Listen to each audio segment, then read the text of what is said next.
Welcome back, ladies and gentlemen. This is Weeknights together once again. I am JD, aka He Who Pods. Glasses on today, so also rearview mirror. And I'm Dash, aka Dash and D, aka the real king of R&B. Album's coming out on the 12th. Don't forget. Don't forget. Never forget. Something I don't think people will be able to forget is Sinners. Ooh. Now, I have not seen Sinners yet. I'm probably seeing it tomorrow. But Okay. there's some really interesting things going on with Sinners. So the first thing is they did more than their opening box office numbers were projected. It says they are number one in the box office right now, according to Blex Media. Okay. And it said numbers are still coming in, but it is estimated to have a $45 million debut this weekend. It says it joins the ranks of Jordan Peele's Us, which did $70.3 million, and A Quiet Place, which did $50.2 million, both of which launched without pre-existing IP. So I guess they're grouping this in original stories, no sequels or redos, which I think is interesting. But yeah, so that is really interesting, and congratulations to Ryan Coogler. I don't know why I said Jordan, because Jordan Peele's name was there. Congratulations to Ryan Coogler and Michael B. Jordan, and the other Michael B. Jordan, because I know there's two of them in the movie. And also something that came in from Earn Your Leisure. I think this is really interesting as well. And it's about the way Ryan Coogler structured the deal with Warner Brothers to do Sinners. So here is a clip from Earn Your Leisure. Kudos to Ryan Coogler, another successful movie under his belt. Sinners star Michael B. Jordan is the talk of the town. What's even more impressive is the business deal that he struck with Warner Brothers to get this done. This deal has Hollywood in a frenzy, and some executives have said that this could potentially even lead to the downfall of the system as we know it. So there's three major points. The first one is final cut rights. He had full creative control of the movie before it hit box office. The second one was first dollar gross. That ensured him a percentage of revenue from the first dollar made, even if the movie was not profitable. The third one was the biggest one, that is ownership reversion. That means that after 25 years, full ownership of the movie will revert back to him. That is the one that really has Hollywood nervous. One studio executive said that it was an effed up deal done by Warner Brothers out of desperation and could potentially lead to the end of the Hollywood system as we know it. Ryan said that ownership was very important for him, being that the underlying theme of the movie was black ownership. He wanted to follow through behind the scenes. What do you think? Do you think that this will be a new day in Hollywood? What are your thoughts? Kudos. All right, you first. I think this is, well, okay, so you said a few things. There's the deal, which is great. I think that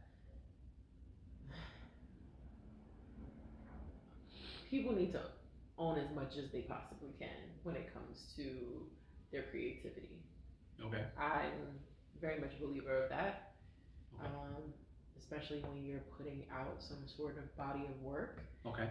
I think that you, at the very least, need to, if you cannot solely own it, then you need to own as much of it as you can and have as much creative control as you can possibly get. So for me, I think this is great that when it hits the cutting room floor, he was still very much involved. And I did see Sinners, and while I will not spoil anything for you or anyone else who has not seen it, I will say that to me, it looked very much like this was very thoughtfully done. Okay. Every piece of the movie was thoughtfully done. And you have to imagine that him being so involved in every stage of the process is that is a testament to him being so involved in every stage of the process. So I appreciate that and respect him very much for that. As far as the box office numbers go, I feel like a lot of people are saying they have seen it. So that's not surprising to me. And honestly think well deserved. I know we're not at the review stage of the game quite yet, but just preliminary thoughts on it. It makes sense to me that this would be doing so well. Yeah, just yeah. Without me saying too much, I just feel like it's tomorrow. I'll watch it tomorrow. We can review it tomorrow and spoil it tomorrow. Oh yeah, there has to be spoilers when we do this review. No more non-spoiler reviews. We spoiling shit. Right. So that's it. But yeah, I think it's really smart what he did, making sure that he solidified his place in the process through his contract. I think that's really important. I don't think a lot of people get that opportunity. Right. So, and listen, if he changes the game, be a trailblazer. I mean, I don't know that Hollywood, you know, it's Denzel, quote unquote, as Denzel says, there is no Hollywood. That's not true. Denzel be like, what does that even mean? It's not even a real place. Okay, Denzel. We love you, but stop. Anyway, continue. Because Denzel wants to be a regular ass nigga. He just can't be. That's not his story. He wants so badly to be that regular guy, like just somebody's dad who goes to work. He's not that. Anyway. Now I lost my train of thought talking about Denzel. It's your fault. It is. Be a trailblazer. If Hollywood, quote unquote. Oh, if Hollywood will let people, because sure, one person does it and it's like, oh, okay, he did. All right, but they're not gonna let it happen that quickly for that many people. Right. I think you know, there's always gonna be somebody looking around the corner to make sure people don't get too much. So sure, do I think that this could open doors for other people? You can at the very least use this as leverage and say, well, Ryan Coogler, like his deal with Sinners did this, and this, and look at how much this movie grossed. You could use it as leverage. In order for these things to happen for everybody, somebody has to be the one to go out on the ledge. Somebody got to cut on spades. Right. Or rather, somebody got to cut with a spade is the better way to say it. There you go. So I say blaze the trail. Right. I think that. This is an unprecedented deal. Mm-hmm. I think it is really interesting. Guaranteeing that he gets $1 first is crazy. Okay, can you explain to me? That's what I was going to ask and I forgot. What exactly does first dollar mean? He gets $1 before anything else happens when the ticket is sold or when the movie is purchased. Got it. Okay. So even if the movie makes no profits, he still got $1 every time a ticket was bought. Okay, I just didn't understand what first, my So mind... now I got to go see it 5 times so he could get at least $5. You know what I'm saying? Okay, my mind was taking that literally. I was like, first dollar? Yeah, he gets $1 first. Right, but I didn't know it was like per ticket sold. If I understood correctly, that's what it meant. I've never heard of that before. Yeah, I've never heard that before.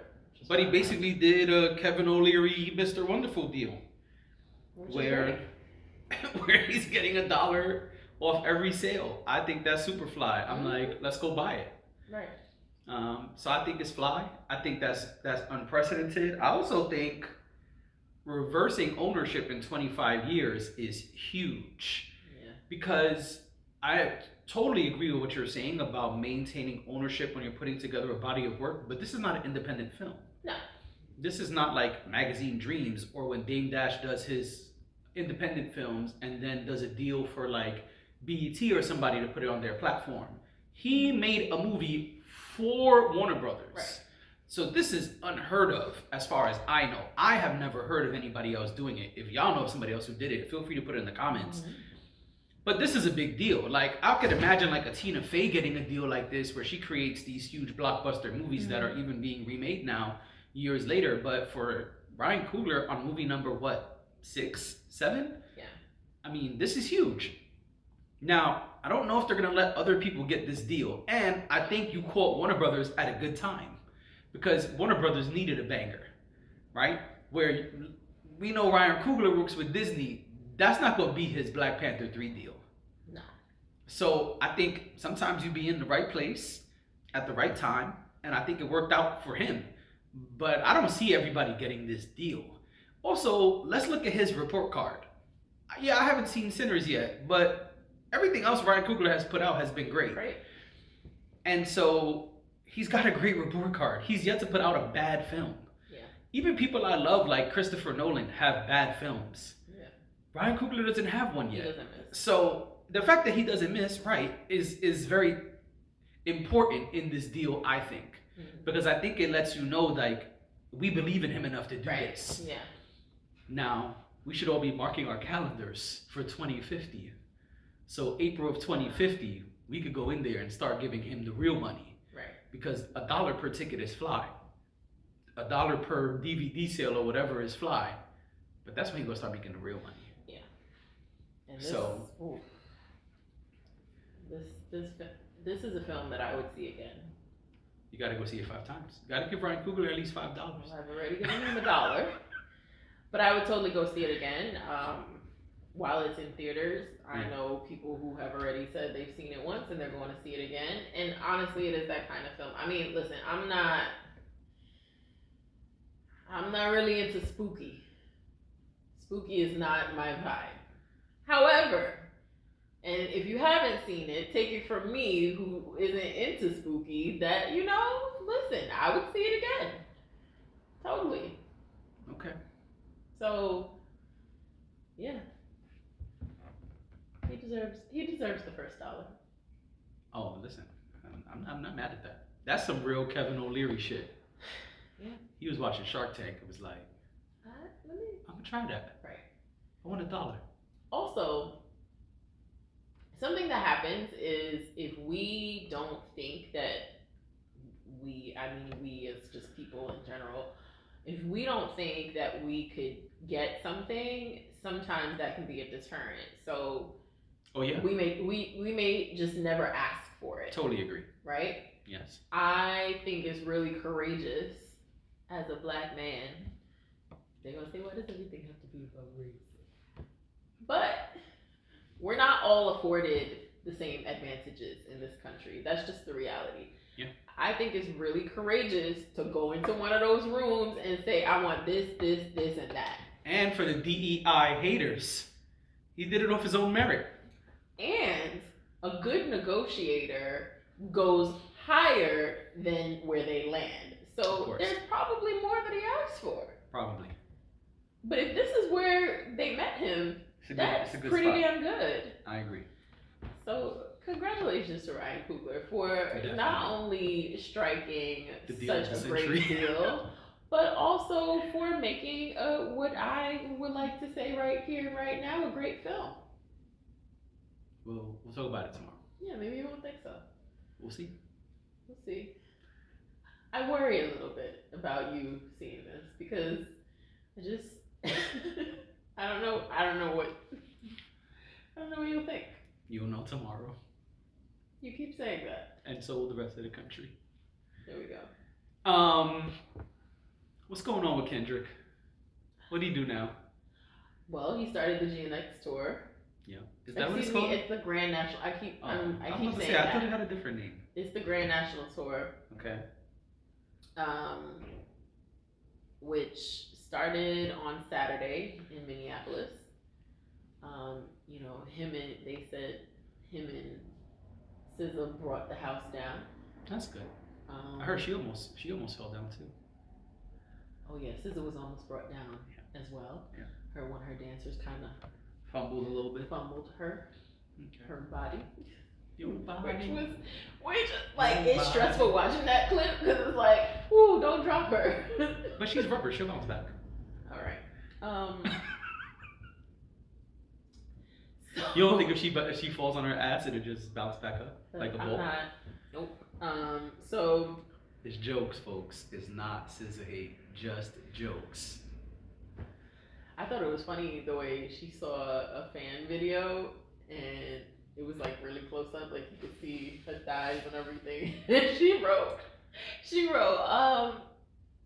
wow, well, I'm glad my trainer's doing a good job because these videos are really close up. Sure. But, yep, that's that 4K 2K footage. That's right. Okay, you got to be ready when you get on stage because these people will get everything. That's right. But just first look, I mean, you know, another thing that not gonna try to spoil the show or anything like that, but it looked like they out there doing things. And then Kendrick. Okay, two things I wanted to say. Something that I noticed is somebody posted the set list, and I'm not going to go through the set list or anything like that, but what I will say that I thought was interesting is that it's not him half the show and her half the show. It's very much integrated. They kind of switch off a lot, which I think is cool because, you know, it's also like you're not just going to come here for one person. You're coming here to see. And they have enough songs to be able to do that. Yeah. So I think that's smart. Yeah. So I liked that they did that. There's also a conversation, not for today, but there's also a conversation about who's bringing more people to the stadiums. Right. Right. And I think it's very much a split thing. I think there are a lot of people who are going there for one specific person, whether it's one person or the other. So, what was I gonna say? Oh, so evidently it seems he's made a nod to Drake. There's a skit. Is it a nod though? I don't know how. I was trying not to say. Because a nod is kind of like, oh, "What's up? I see you." You know. Well, That's why I'm asking. Is it a nod? Because that's what you told me. It's not a nod.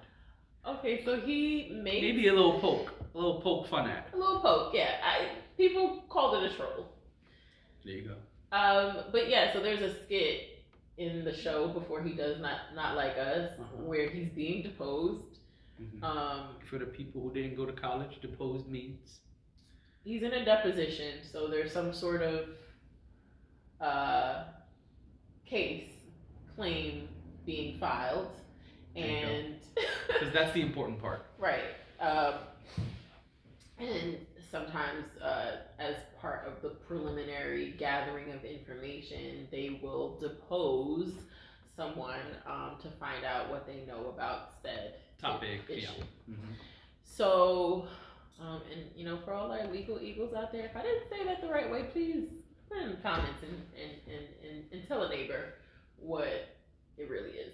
But so he's being deposed. I'm not telling this story well. He's being deposed, and he's not cooperating. He's there. He's saying he's gonna order food. He's gonna do this. He's gonna do that.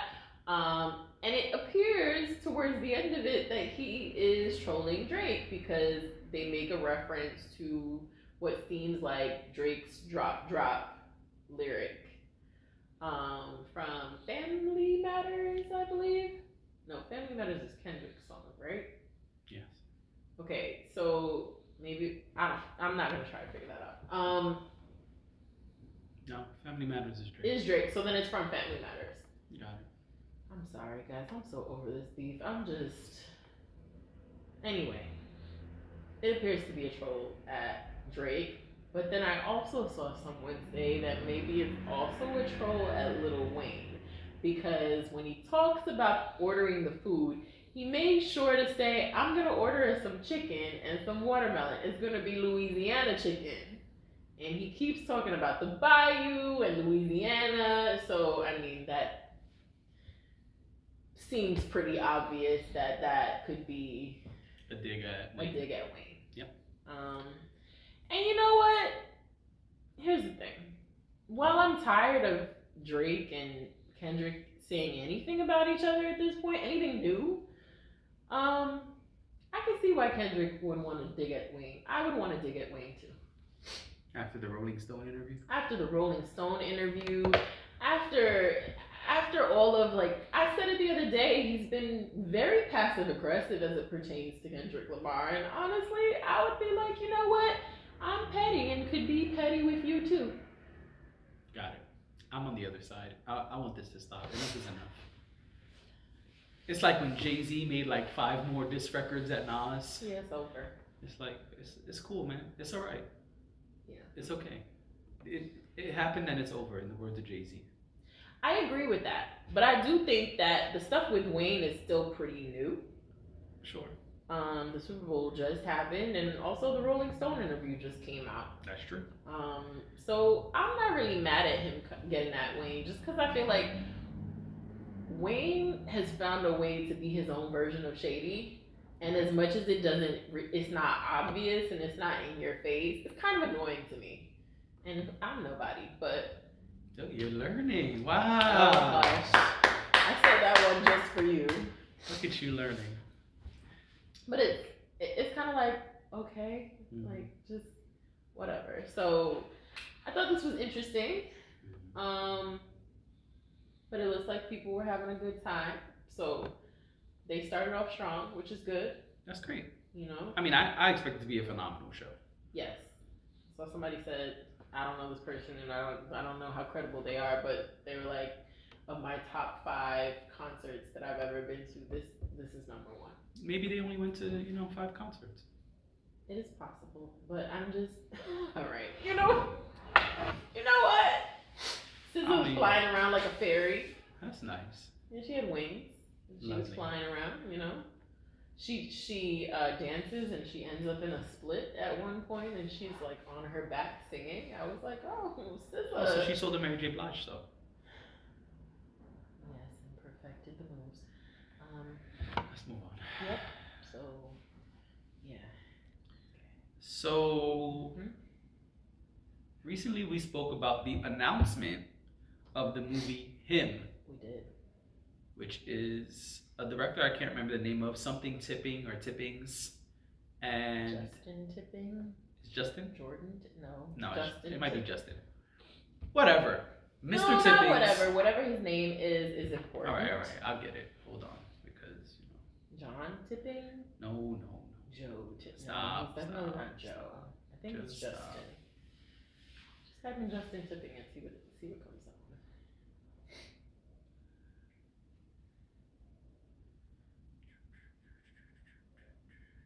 Yep. Justin Tipping. Very good.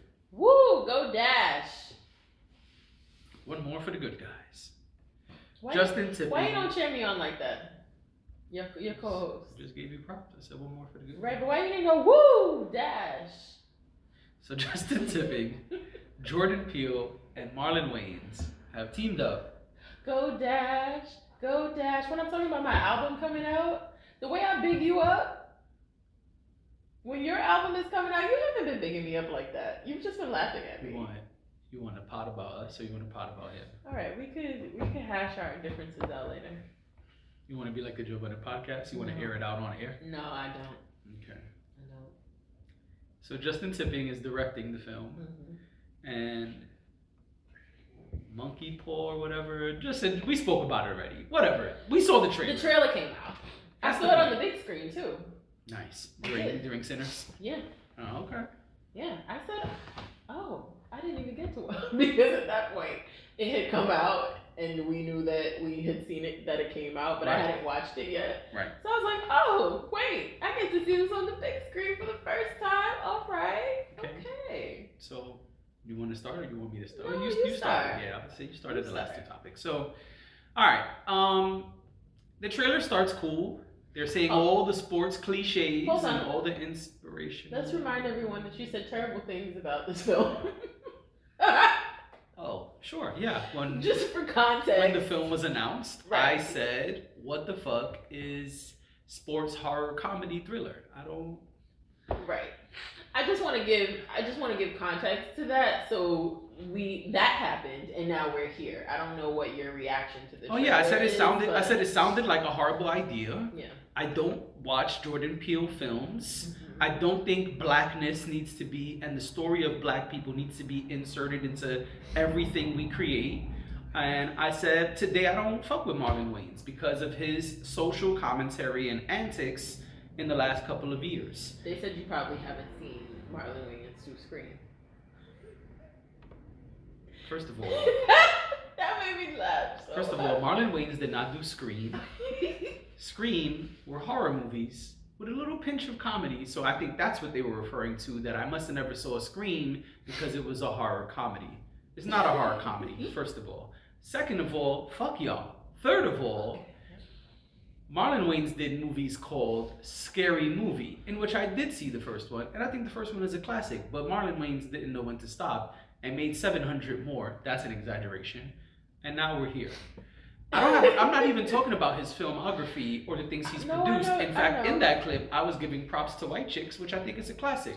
My beef with Marlon Wayans as of late the last couple of years, there's been a lot of antics and social commentary that I don't agree with. Okay. Now, as far as this trailer, it looks like he's doing a phenomenal job acting in the film. We know he can act. Not my beef. But I saw the trailer, I'm not impressed. The beginning looks like an inspirational video from YouTube. They're saying all the cliches. What's the word we like to use? All the things that people say. Platitudes. Thank you. All the platitudes are in the beginning of the trailer. No sleep. You gotta work hard. Gotta sacrifice. Blah blah blah blah blah. Cool. Whatever. That's fine. That's what I thought it was at first when the trailer came on. I thought I pressed the wrong video, and it was like a 60-second inspirational YouTube video or something.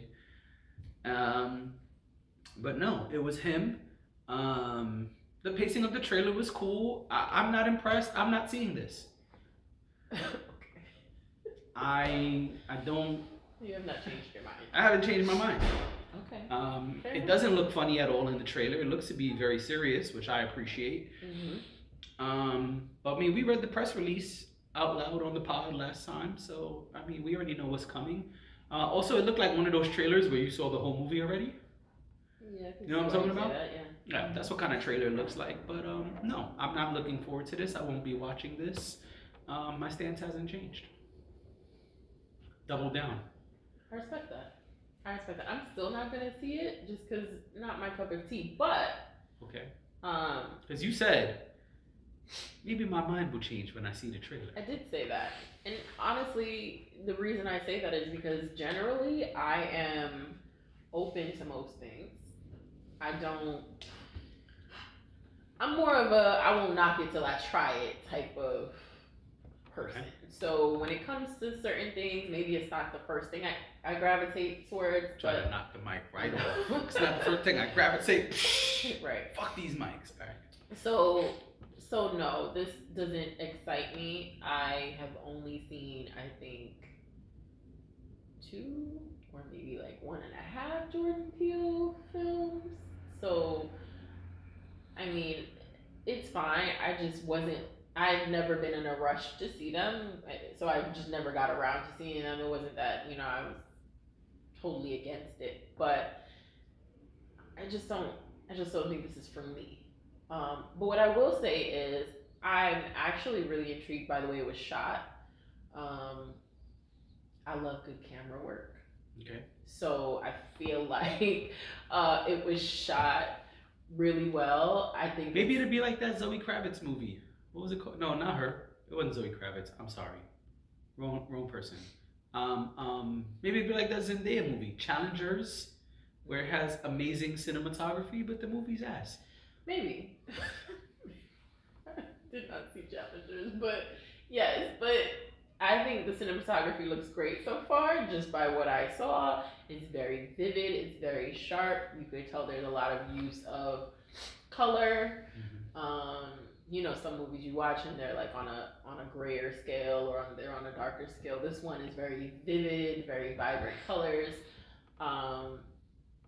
Those things draw me to a movie. Mm-hmm. I know that makes me a nerd, and that's fine. But those types of things will draw me to a movie. Mm-hmm. So that's really exciting because it just looks like it was directed really well. I was just looking at Justin Tipping's filmography as a director. I don't know any of these things that he's done. You know what it reminds me of though? Like just the way it's being presented to us. It kind of reminded me of Saltburn. You watch your mouth. Saltburn. No, do you remember the Saltburn trailer? Yes. You don't think it? I see why you say that, but not too much on Saltburn. I wasn't. Saltburn is a great film. I didn't say anything bad about Saltburn. Okay. You took it. I'm defensive about that. I'm defensive about Saltburn. But you're taking it as a dig, but I'm actually complimenting both films. That's what makes me. That's why I got me defensive. Oh my gosh. Whatever. End the show. It's over. All right, ladies and gentlemen, this has been Weeknights. Thank you for being here. We appreciate you. We see you tomorrow. Bye.